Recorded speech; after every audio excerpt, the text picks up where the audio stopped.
यहाँ मैं साल्ज़बर्ग में साल्ज़ा नदी के किनारे बैठा हूँ। यहाँ मेरे पास एक साथी है अतीत से। एक समय था जब मैं काफी समय तक पानी को बस यूं ही निहारता रहता था और उसके अनगिनत आकारों को देखता था। इन सभी आकारों में, यहाँ तक कि स्थिर पानी में भी, जैसे कि किसी ग्लास में रखे पानी में, मैंने हमेशा देखा, शायद मैं आज इन्हें मॉलिक्यूल्स कहूं, पर मैंने हमेशा देखा कि पानी के कण अपना आकार बदल रहे हैं और ढेरों अलग अलग रूप ले रहे हैं।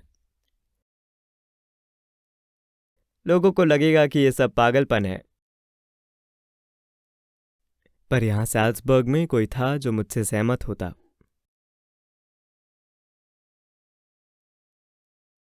बीसवीं सदी की शुरुआत में विक्टर शॉबर्गर नाम के एक व्यक्ति थे जो प्रकृति के विभिन्न आयामों को देखने में बहुत समय बिताते थे।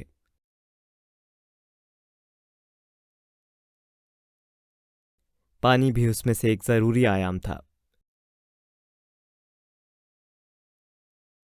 और वे इसके बारे में बहुत गहराई से बोलते थे, जिससे काफी सारे डिजाइन्स बनाए गए।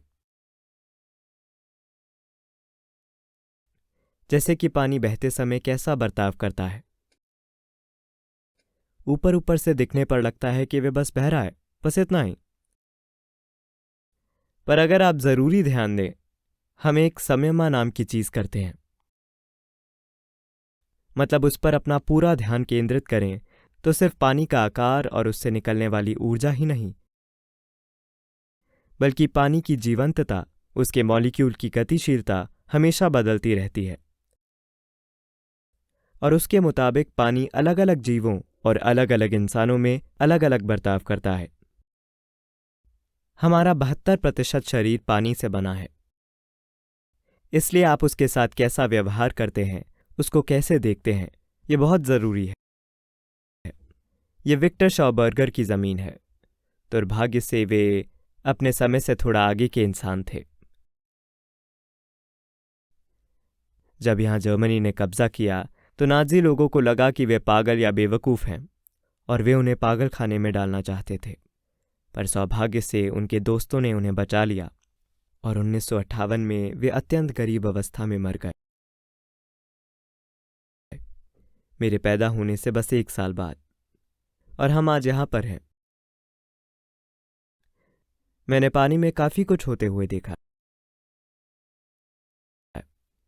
पर एक चीज है जिससे मैं काफी जुड़ाव महसूस करता हूं कि जब मैं नदी को बहते हुए देखता हूं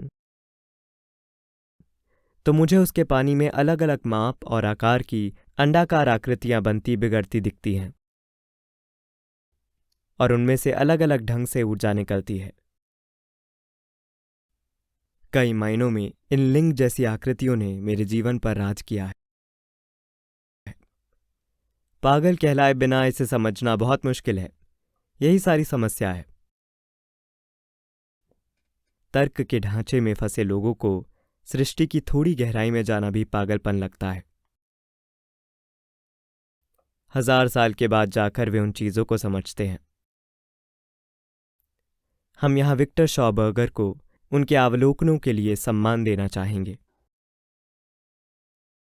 दुर्भाग्य से उन्हें काफी परेशानियों से गुजरना पड़ा, पर आज कम से कम कुछ लोग उनके अवलोकनों के महत्व और गहनता को समझ रहे हैं। इसलिए मैंने कहा कि काफी चीजों को किए जाने के 1000 साल बाद समझा जाता है। ये दुर्भाग्यपूर्ण स्थिति है। कम से कम भविष्य में हमें ऐसी परिस्थितियों का निर्माण करना चाहिए जहां नए विचारों का स्वागत हो, चाहे वे कितने भी अजीब दिखते हों। इसका मतलब ये नहीं कि हर कोई अपनी अजीब सी थ्योरी पैदा करने लगे, पर सब लोगों को ध्यान देना चाहिए। अगर लोगों ने पर्याप्त ध्यान दिया होता तो क्या मुझे मिट्टी बचाओ अभियान चलाना पड़ता? सबको पता होता कि मिट्टी एकदम जीवित अस्तित्व है, जो इतने उल्लास के साथ जीवन को जन्म दे रही है। हम कैसे उसे निष्क्रिय मान सकते हैं? यह दिखाता है कि हम खुद के बनाए तर्क के ढांचे में कितना ज्यादा फंसे हुए हैं। ध्यान दीजिए और मिट्टी को लेकर जागिए, क्योंकि अगर मिट्टी जीवित नहीं रहेगी तो आप भी जीवित नहीं रहेंगे। मिट्टी बचाओ, आइए इसे संभव बनाएं।